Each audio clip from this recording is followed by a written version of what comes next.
안녕하십니까.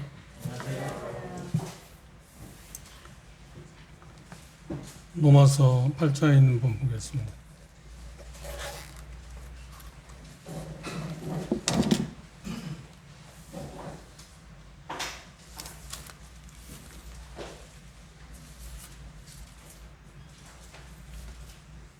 로마서 8장 31절에서 39절에 있는 말씀 한 절씩 다시 한번 읽겠습니다.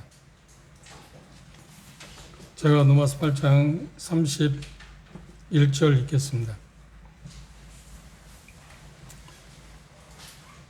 그런즉 이 일에 대하여 우리가 무슨 말하리요?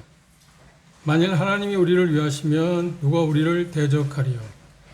자기 아들을 아끼지 아니하시고 우리 모든 사람을 위하여 내주시니가 어찌 그 아들과 함께 모든 것을 우리에게 주시지 아니하겠느냐? 누가 능히 하나님의 택하신 자들을 송사하리요? 의롭다 하시는 이는 하나님이시니 누가 정죄하리요? 죽으실 뿐 아니라 다시 살아나신 이는 그리스도 예수시니 그는 하나님 우편에 계신 자요 우리를 위하여 간구하시는 자시니라. 누가 우리를 그리스도의 사랑에서 끊으리요? 혼란이나 권고나 핍박이나 기근이나 적신이나 위험이나 칼이랴. 기록된 바 우리가 종일 주를 위하여 죽임을 당하게 되며 부살당할 양같이 여김을 받았나이다 함과 같으니라. 그러나 이 모든 일에 우리를 사랑하시는 이로 말미암아 우리가 넉넉히 이기느니라. 내가 확신하노니 사망이나 생명이나 전사들이나 권세자들이나 현재이나 장래이나 능력이나 39절 함께 높음이나 깊음이나 다른 아무 피조물이라도 우리를 우리 주 예수 그리스도 안에 있는 하나님의 사랑에서 끊을 수 없으리라.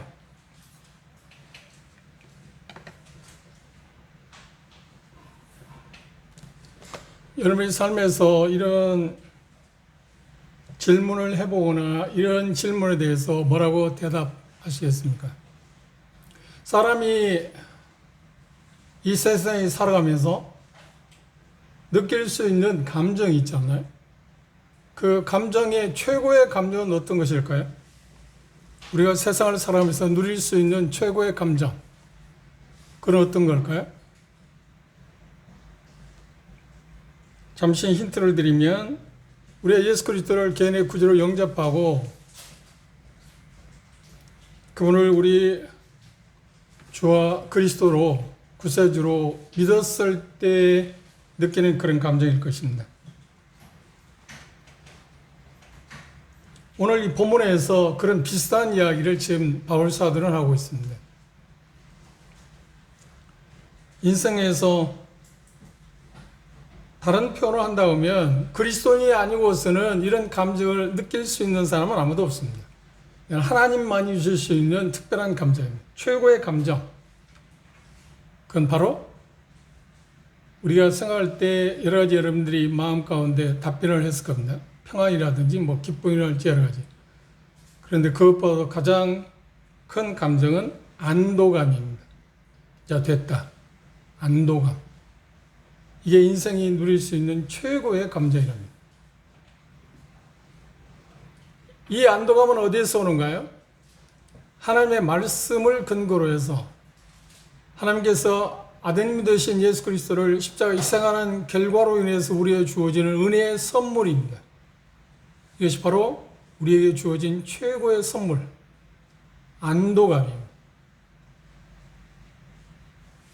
바울 사도는 이제까지 가르친 바, 정확히 말하면 29절, 30절에 있는 말씀을 하시고 나서 우리를 하나님께서 뭐라고 표현했나요? 29절에 보면 이렇게 표현했습니다. 하나님이 미리 하신 자들로 또한 그 아들의 형상을 본받게 하기 위하여 미리 정하셨다. 이는 그로 많은 형제 중에서 맏아들이 되게 하라십니다. 30절 또 미리 정하신 그들을 또한 부르시고 그 부르신 그들을 또한 의롭다 하시고 의롭다 하신 그들을 또한 영원롭게 하셨느니라. 이 말씀을 하시고 난 다음에 이 일에 대하여 우리가 무슨 말을 하겠냐? 다시 말하면 하나님께서 말씀하신 그 목적, 목표가 있는데 그걸 달성하는 일에 있어서 수많은 적들이 있고 어려움이 있음에도 불구하고 그것들을 하나님께서 능히 그걸 성취하지 못하겠느냐라고 지금 수사적인 네 가지 질문을 통해서 우리에게 위로의 말씀을 전하고 있습니다. 첫 번째가 무엇이었나요? 누가 우리를 대적하겠느냐? 하나님이 우리 편이다. 하나님이 내 편에 계시기 때문에 누구도 우리를 대적할 수 없다. 왜? 그분이 우리를 위하시기 때문이다. 그분이 우리를 위한다고 하는 것을 우리는 어떻게 할 수 있는가? 여기 표현하고 있는 것처럼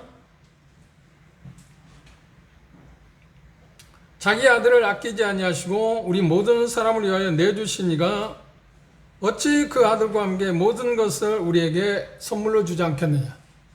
그 아들을 내어주셨다고 하면 우리를 정말 위하시는 분이라는 사실을 우리가 부정할 수가 없습니다. 아무리 의심한다 할지라도, 의심하고 싶다 할지라도 이것은 부정할 수 없는 확실한 증표입니다. 두 번째는 어떤 반문을 하는가요? 누가 우리를 여기 표현하는데 송사하겠느냐? 송사란 말은 고발한다. 법적인 용어로 말하면 법정에 세운다. 우리를 다시 누가 우리를 하나님의 법정에 세울 수 있겠느냐? 그 누구도 우리를 하나님의 법정에 세울 수 없다는 겁니다. 왜냐하면 하나님이 예수 그리스도의 희생을 근거로 해서 대가를 근거로 해서 우리를 의롭다고 선언하셨기 때문에 이 부분 때문에 우리는 삶을 살면서 계속 갈등을 겪습니다. 죄를 지을 때마다 죄책감, 그것이 우리를 사로잡기 때문에 거기에서 쉽게 자유를 누리는 것은 생각보다 쉬운 일이 아닙니다. 그런데 분명히 이 말씀을 통해서 하나님은 우리를 절대로 고발하지 않는다. 법정에 세우지 않는다. 왜냐하면 이미 그게 끝났기 때문에, 심판이 내려졌기 때문에. 세 번째 질문은 뭔가요? 누가 우리를 정죄하여 죄 있다고 하겠느냐? 우리를 죄 있다고 할 수 없다. 우리를 정죄할 수 없다고 이야기했습니다. 정죄할 수 없는 여러 가지 이유가 있는데 그 중에 빼놓을 수 없는 것이 있다고 하면 이런 것들일 거라고 생각합니다.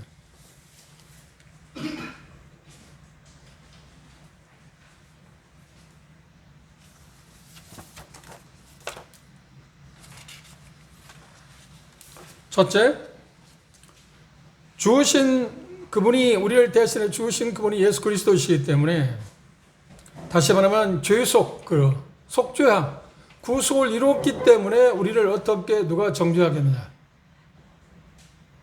우리를 정죄할 수 없다는 이유 가운데 그분이 다시 살아나셨다. 다시 살아났다고 하는 말은 그분과 예수 그리스도와 함께 연합되었기 때문에 새 생명을 얻었기 때문에 그분 안에 있는데, 그리스도 안에 있는데 누가 우리를 정죄하느냐. 그리스도를 정죄할 수 없듯 그리스도 안에 있는 우리를 그 누구도 정죄할 수 없다. 또 세 번째, 하나님이 우리 편에, 우편에 계시기 때문에 그 말은 뭔가요? 우리를 위해서 그분이 계속해서 중보하고 계시고 결국 최후의 심판관으로서 우리 편에서 말씀하시기 때문에 우리를 정죄할 수 없다고 이야기합니다. 그리고 네 번째 하나의 여기 표현 가운데 우리를 위해서 간구하신다. 중재자, 성부 하나님, 성령 하나님께서 삼일체 되신 그분께서 우리를 위해서 일하시기 때문에 누구도 우리를 정죄할 수 없다. 확언하고 있습니다. 이것을 능가할 수 있는 이 세상의 세력이 누가 있겠나요? 무엇이 있겠나요? 아무도 없습니다. 그리고 오늘 네 번째 질문, 누가 우리를 그리스도의 사랑에서 끊을 수 있냐고 반문하고 있습니다. 우리는 삶을 살아가면서 우리가 육체적으로 우리가 당하는 그런 환경 가운데서 좀 평안할 때 하나님이 나를 보살피고 계시다. 내 편이다. 하는 그 생각을 합니다. 그런데 반면에 역경을 만나게 되면 우리는 어떤 생각을 해요? 하나님께서 나를 정말 사랑하시는 건가? 하나님이 내 편에 계시다고? 그에 대해서 의심을 갖습니다. 여기 바울사도는 그 이야기를 하고 자기가 경험한 7가지의 상황을 들어서 그 어떤 것도 하나님의 사랑에서 끊을 수 없다고 단정해서 말합니다. 그런데 시편 44편 22절을 인용해서 36절 보면 기록된 바 우리가 종일 주를 위하여 죽임을 당케 되고 도살할 양같이 여김을 받았다고 하는 말을 인용했습니다. 이 말은 무슨 말이냐면 하나님은 하나님의 신실한 자들에게 늘 어떤 고난의 길, 역경, 그 환난을 당하고 있었다, 당하게 하셨다고 표현할 수 있습니다. 당하는 일을 허락하셨다고 하는 일을 상기시켰습니다. 이 이야기를 하는 이유는 뭘까요? 우리가 그런 일을 당할 때 이미 하나님은 구약시대부터 바울사도에 이르기까지 지금 2000년은 지금 우리에게까지 계속해서 신실한 자들은 하나님이 선택한 신실한 자들, 그리스도 안에 있는 신실한 자들은 어떤 일을 당하고 있다고요? 당할 수밖에 없다고요? 고난을 당할 수밖에 없다. 그런데 그 고난을 당하는데 그 고난이 우리를 하나님의 사랑에서 끊을 수 있을 거라고 생각하느냐? 그렇지 않다. 하나님의 사랑에서 끊을 수 없다고 하는 이야기 가운데서 신실한 자들이 고난을 당하고 있다는 표현을 한 것은 무엇인가요? 우리 인간적인 생각에 보면 그것이 하나님의 사랑에서 단절한 것처럼 느껴질지 모르지만 아니다. 오히려 그런 하나님의 우리에 대한 사랑을 강화시키고 확인시켜 주는 것이지 하나님이 우리의 사랑에서 끊어질 수 있다고 하는 버렸다, 보살피지 않는다, 우리 편이다 하는 표시는 절대 아니라고 하는 것을 부정적인 걸 통해서 긍정적으로 지금 표현하기 위해서 시편 44편 22절을 인용했습니다. 우리는 이 세상에 살면서 여기 표현하고 있는 것처럼 하나님의 사랑에서 끊어질 것 같은 하나님의 보살핌 보호하시면서 단절시킬 것 같은 시켰다고 생각하는 그런 것들이 뭘까요? 그들 가운데서 빼놓을 수 없는 것이 고난입니다. 시련들입니다. 박해들입니다. 환난입니다. 어려움들입니다. 아까 말씀드린 것처럼 우리들은 대다수가 순풍을 만나면 하나님이 나를 보살하고 나를 도우시는구나. 내 편에 계시다. 그런데 역경을 만나면 그 하나님의 사랑에 대해서 우리는 의심하게 됩니다. 흔들립니다. 하나님이 나를 사랑하는데 왜 이런 일이 일어나지? 그런데 바울사도는 하나 7가지 자기가 당한 극한 일을 이야기하면서 하나님이 정말 나를 사랑하신다. 하나님이 그 사랑에서 끊을 수 없다는 것이 이런 거다 하는 것을 이야기했어요. 그리고 실례로 구약의 시편 43편 22절을 인용하면서 이거 봐라. 신실한 자들은 여전히 어떤 일을 당하겠다? 고난을 당했다. 하나님이 사랑에서 제외당하기 때문에 하나님이 그들을 사랑하지 않기 때문에 그런 일을 당하는 게 아니라 오히려 하나님이 사랑하시고 계시기 때문에 그런 일을 당하고 있다. 그래서 히브리서 10장은 하나님의 자녀들은 사생하는 그런 고난들을 징계가 없지만 시련들이 없지만 참 아들들은 어떤데?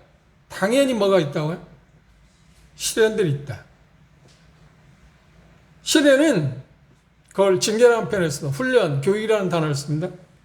우리가 생각하는 것처럼 하나님의 자녀, 하나님의 사랑에서 제외되거나 하나님의 보살핌에서 우리가 뭔가 소유되기 때문에 우리 일어나는 게 아니고 하나님 편이 우리가 있기 때문에 그리스도 안에 있기 때문에 하나님의 사랑이 우리를 정말 강권하고 하나님의 사랑에서 그 무엇도 제한할 수 없다고 하는 표시가 뭐냐 하면 시련이다. 우리가 생각하는 건 전혀 다른 거죠. 이 부분에서 우리는 이제까지 인생을 살아오면서 세상의 가치관은 뭔가요? 뭔가 잘하면 좋은 게 일어난다. 뭔가 잘못하면 나쁜 게 일어난다. 인과응보의 법칙을 우리는 하나님과 관계에서도 계속해서 드러냅니다. 그걸 주장합니다. 근데 하나님은 인과응보의 법칙을 무시해버립니다. 그건 어떤 면에서 불교적인 그런 사상이지. 그리고 세상 책이지. 하나님은 그걸 이야기하지 않습니다. 물론 공의적인 면에서 인과응보의 법칙은 통하는 것입니다. 그러나 인과응보의 법칙을 떠나서 우뚝 하나님께서 서서 우리에게 표현하는 게 뭔가? 그렇습니다. 사랑, 다른 말로 하면 은혜라고 하는 것입니다. 전혀 받을 수 없는 사랑을 베푸는 하나님의 호의. 그렇죠? 뭔가 잘못했기 때문에 그 대가를 받는 게 아니라 잘못하면 반드시 대가를 받아야 함에 불구하고 대가를 받지 않게 하는 것, 그게 자비라고 말했어요. 우리는 뭔가 잘못해서 대가를 받아야 하는데 대가를 받지 않게 하는 하나님의 마음을 뭐라고 하냐면 은혜와 자비라는 표현을 썼습니다. 그걸 통해서 우리를 하나님의 사랑에서 끊을 수 없다고 강력하게 이야기하고 있습니다. 여기 표현하고 있는 것은 다른 말로 하면 우리로 하여금은 그 아들의 형상, 예수 그리스도의 아들의 형상을 담게 하는 일에 있어서 그 어떤 것도 하나님께서 하시는 일이기 때문에 하나님이 주관적으로 그 일을 갖고 계시고 성취하시기 때문에 막을 수 없다. 저해할 수 없다. 라고 하는 것이 지금 본문에서 이야기하는 것입니다. 그런데 이 모든 일이라고 말했어요. 이 모든 일은 우리가 생각하는 것처럼 어떤 것이 제외되는 게 아니라 모든 것이 다 들어가 있어요. 우리가 경험하는 모든 것들. 그 어떤 것도 바울사도는 7가지 차이 경험한 것을 이야기하면서 하나님의 사랑에서 단절될 수 없다고 하는 이야기를 하고 있지만 우리의 삶 가운데 그보다 수백 개의 모든 일이 있습니다. 그 어떤 것도 우리를 사랑하시는 하나님의 사랑에서 단절시 조금이라도 멀어지게 할 수 없다고 이야기하고 있습니다. 이 확신한다고 그랬어요. 확신한다. 확신이라는 말은 문장의 시제를 보면 완료형입니다. 그것도 과거 완료입니다. 이 말은 무슨 말이냐면 과거에 발생한 어떤 일이 현재까지도 계속 지속된다. 효력을 미친다. 그래서 하나님의 목적과 뜻에 대해서 그 누구도 막을 수도 없고 그걸 절대로 실패하지 않는다고 하는 것입니다. 그리스도인은 세상에서 당하는 온갖 시련들, 하나님의 영광을 위해서 그것들이 우리에게 주어졌습니다. 우리가 이해하기 좀 어려운 게 하나 있습니다. 하나님이 우리를 정말 사랑한다면, 하나님이 내 편이시다고 하면 왜 우리가 생각하지 않는 이런 불합리한 일이 일어나는가? 우리가 자주 질문하는 것처럼 왜 의인이 고난을 당하는가 하는 것입니다. 그런데 분명한 것은 하나님 말씀은 의인은 고난을 당하지 않는다고 말씀하지 않고 의인은 고난을 당한다고 말씀하는 것에 대해서 우리가 잘 받아들이지 않습니다. 그리고 우리가 생각하는 것은 뭔가요? 의인은 분명히 고난을 당하지 않아야 한다고 하는 생각을 우리는 갖고 있어요. 왜요? 세상의 가치관이 그렇기 때문에. 좋은 일 하면 좋은 걸 받고 나쁜 걸 하면 나쁜 걸 받는다. 그러면 의인은 좋은 사람이니까 좋은 일이 있어야 하잖아요. 나쁜 일이 없어야 하잖아요. 부정적인 일이 없어야 하잖아요.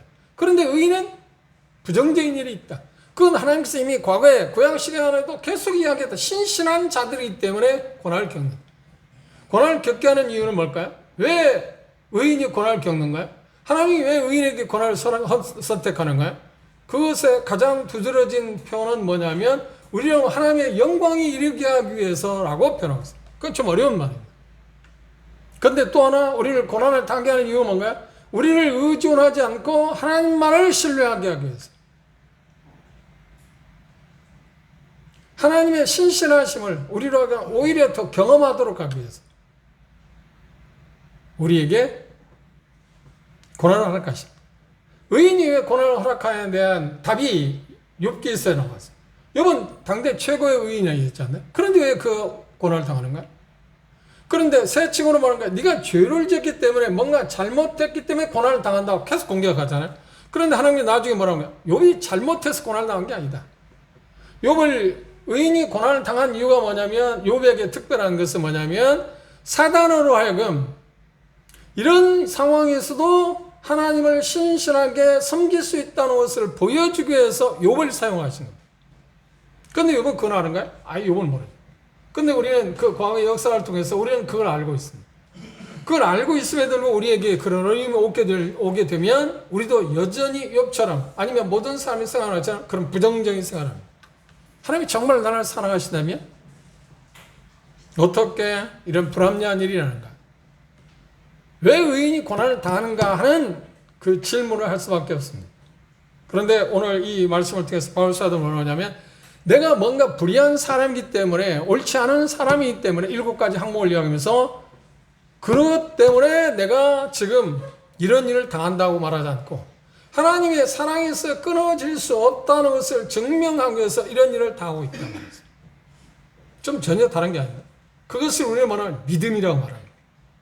믿음의 생각 외에 이 생각을 받아들일 수 있는 방법이 없어요.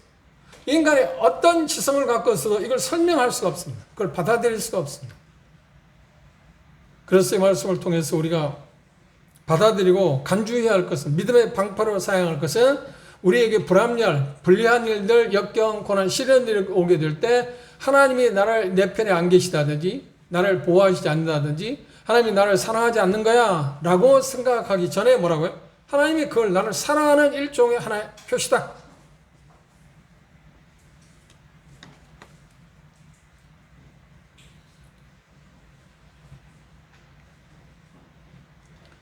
그리스도의 방패에는 새겨진 문장들이 있습니다. 왜냐하면 그리스도께서 우리의 모든 것의 방패이시기 때문에 막아내는 역할을 하고 있습니다. 첫째가 뭔가요? 갈보리 언덕의 십자가예요. 십자가는 하나님이 우리를 위하신다는 사실을 보여줬습니다. 자기 아들을 아끼지 아니하시고 우리를 위해 내어주신 그분, 우리를 위하신다는 가장 확실한 표현이 뭐냐면 갈보리 십자가에 못 박히신 예수 그리스도입니다. 두 번째 방패는 무엇인가요? 경건하지 않은 자를 의롭다 하시는 하나님의 은혜입니다. 누가 고발하겠느냐? 아무도 고발할 수 없어요. 왜? 은혜로 말미암아서 속죄가 이루어졌기 때문에. 우리를 향한 그 어떤 비난도 효과가 없습니다. 왜? 예수 그리스도의 십자가의 희생을 근거로 해서 하나님이 우리를 의롭다고 선언했기 때문에. 최후의 심판장 되시는 그분이 선언을 했어요. 판결을 이미 내려졌어요.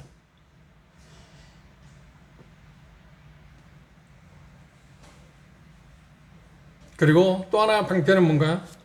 우리를 위해서 간구하시는 그리스도 계시기 때문입니다. 우리는 결코 정죄함을 당하지 않습니다. 왜냐하면 그분이 우리를 위해서 계속해서 지금도 뭐라고 계시다고요? 중보, 대언하고 계시기 때문이었습니다. 그리고 네 번째는 뭔가요? 절대로 우리는 흔들리지 않습니다. 하나님의 사랑에서 끊을 수가 없습니다. 왜냐하면 하나님의 사랑은 그 무엇도 우리를 예수 그리스도에서 끊을 수 없다는 확신을 우리에게 주었습니다. 우리가 의식하지 못할 때도 이미 주님은 영광이 이르게 하는데 필요한 모든 것을 우리에게 뭘로 주셨나요? 은사, 은혜로, 선물로 주셨다고 그랬어요. 하나님이 그래요. 놀라운 것은 바로 이런 이유 때문입니다.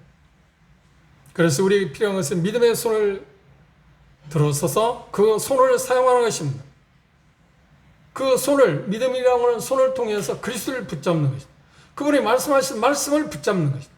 그 말씀 안에 우리의 뿌리를 내릴 때만 우리는 확신을 가질 수 있습니다. 그래서 이 네 가지 적들을 우리는 물리칠 수 있습니다. 결과는 무엇인가요? 그때 우리는 결국 안도감을 가졌어요. 아, 됐다. 우리가 예수 그리스도를 믿고 거듭난 이후에 우리가 지금까지 살아오면서 형언할 수 없는 여러 가지 시련들을 겪었습니다. 어려움을 겪었습니다. 그 어려움을 겪을 때 저도 그렇고 여러분도 어떤 생활을, 똑같은 생활을 했지 않나요? 하나님이 정말 내 편인가? 나를 위하신다고? 안 그럴 거야. 그럼 하나님은 내가 어떤 죄를 지을 때마다 나를 고발할 것, 송사할 것 같다고 생각하지 않나요? 그리고 죄책감이 사로잡히지 않나요? 그리고 하나님께서 나를 정말 속죄하셨다고 한다고 하면 왜 이 죄책감에서 시달리게 하지? 그런 여러 가지 일로 인해서 결과는 무엇인가요? 하나님이 사랑해서 내가 멀어질 수 있다. 다시 말하면 내가 구원의 확신, 그러니까 여기서 말하는 것은 뭐냐면 구원의 완성입니다. 그래서 신앙적인 용어로 말하면 성도의 견인, 구원의 완전성, 그 어떤 것도 우리가 구원받은 것을 성취하는, 완성하는 일에 있어서 방해물은 없다. 그것을 지금 바울 사도는 여기서 지금 강조하고 있습니다. 한번 구원받았으면 어떤 상황에서는 완전 구원된다. 그래서 칭의, 성화, 영화의 순서에 입각해서 그분이 오시게 되면 우리는 완전히 죄의 본질로부터 우리가 거듭나 구원받게 되고 벗어나게 되고 해방될 거다. 이것에 대한 확실한 것이 뭐냐면 하나님 예수를 통해서 충분한 것을 다 하셨기 때문이다. 그래서 그리스도는 안전하다. 어떤 것도 그것을 저해할 수 없다. 물리칠 수 없다. 흔들릴 수 없다고 이야기하고 있습니다.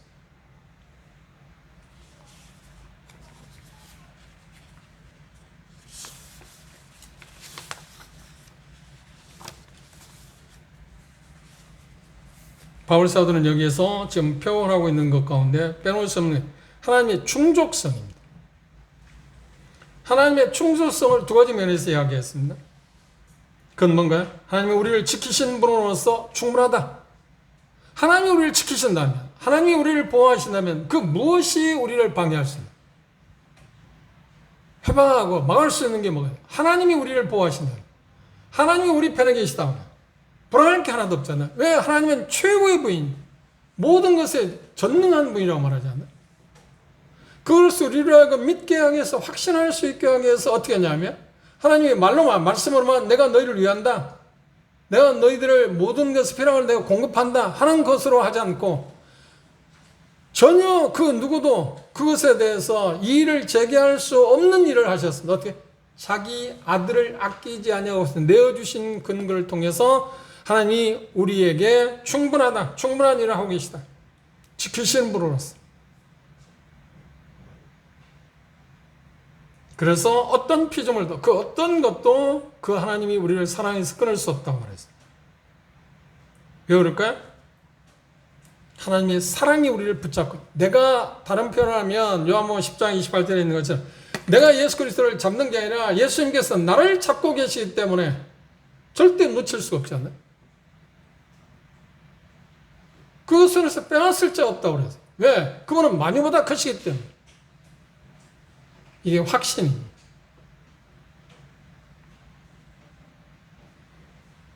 그리고 여기 표현 가운데 이런 표현을 했어요. 여러 가지 표현할 수 없는 여러 가지 이야기를 했습니다. 39절에 보면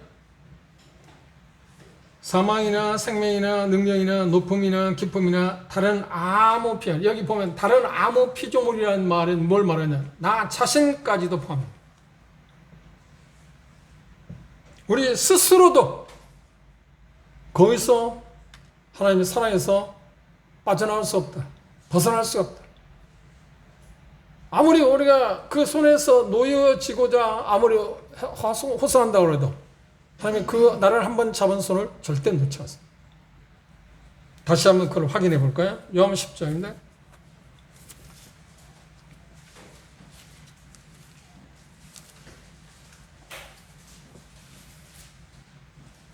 (28절) (29절) 함께 보겠습니다.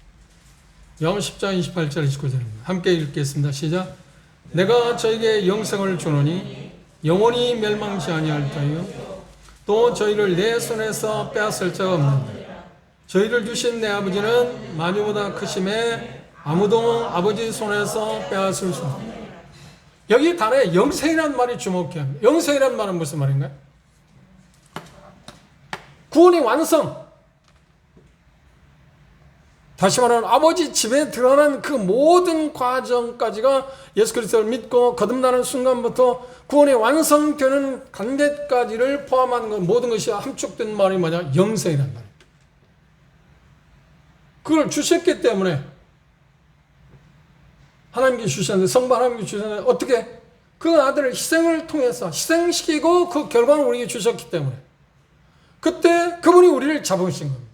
그러면 그분의 손에서 빼앗을 자가 있다 없다? 아무도 없다. 왜? 그분은 만유보다 크시다. 그분보다 크신 분이 없기 때문에. 그분보다 능력이 있는 분이 없기 때문에. 절대 안정, 절대 완전, 절대적. 지금 바울서는 그 이야기를 지금 하고 있어요. 기억하십시다. 바울서는 이 표현을 해서 로마 성도들은 안도감을 줬어요. 안심하십시오. 여러분의 삶의 과정에 여러 가지 흔들리고 시련도 있고 어림고 역경이 있지만, 그러나 그것이 우리를 하나님의 사랑에서 빼앗을 수, 그것이 하나님이 우리 편에 안 계시다는 표현이 아닙니다. 그런 것들이 우리를 고발하거나 우리를 정죄했다고 표현하는 게 아닙니다. 어떤 것이 일어나든 결국은 어떤가요? 우리는 승리할 거다. 다른 표현하면 경기로 말하면 우리는 멸관을 쓰게 될 거다. 왜? 하나님이 약속했으니까. 절대자이신 전능하신 그분이 약속했기 때문에 그걸 파괴하지 않습니다. 그 목표, 그 목적을 누구도 방해할 수 없다. 하나님의 충족성에 대해서 두 번째 뭐라고 하냐? 하나님은 우리의 목적으로서 충분한 분이십니다. 충분한 분입니다. 하나님과 우리의 관계는 그리스도 안에서 맺어진 그 관계이기 때문에 그것을 그 어떤 것도 제어할 수 없다고 이야기하고 있습니다. 방해할 수 없습니다. 막을 수 없습니다. 그리고 이 표현 가운데 아무것도라는 표현을 씁니다. 아무것도란 말은 문자 그대로 아무것도, 그 어떤 것도 하나님에서 끊을 수 없다. 사랑에서 끊을 수 없다. 37절 다시 보십시오. 그러나 이 모든 일에 우리를 사랑하시는 이로 말미암아 우리가 뭐라고요? 넉넉히 이긴다. 결국은 완성된다. 누구로? 우리를 사랑하시는 이로. 불안할 게 아니에요. 이것을 우리의 위치라고 합니다.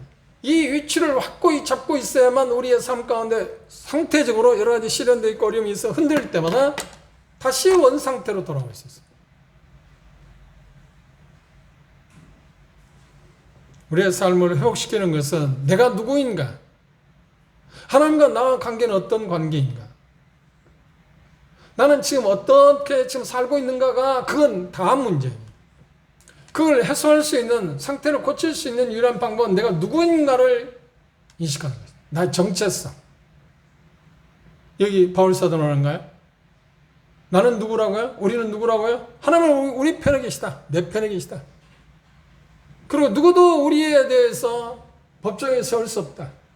그리고 죄 있다고 말할 사람은 아무도 없다. 왜? 예수 그리스도께서 그 모든 일을 다 성취하셨기 때문에. 그래서 결론은 뭐라고요? 하나님 사이에서 끊을 수 있는 게 그 어떤 누구도 아무것도 없다. 아무것도 없다. 성도의 견인, 구원이 완전성, 확실하게 성취된다. 왜요? 그분이 전능자이기 때문에.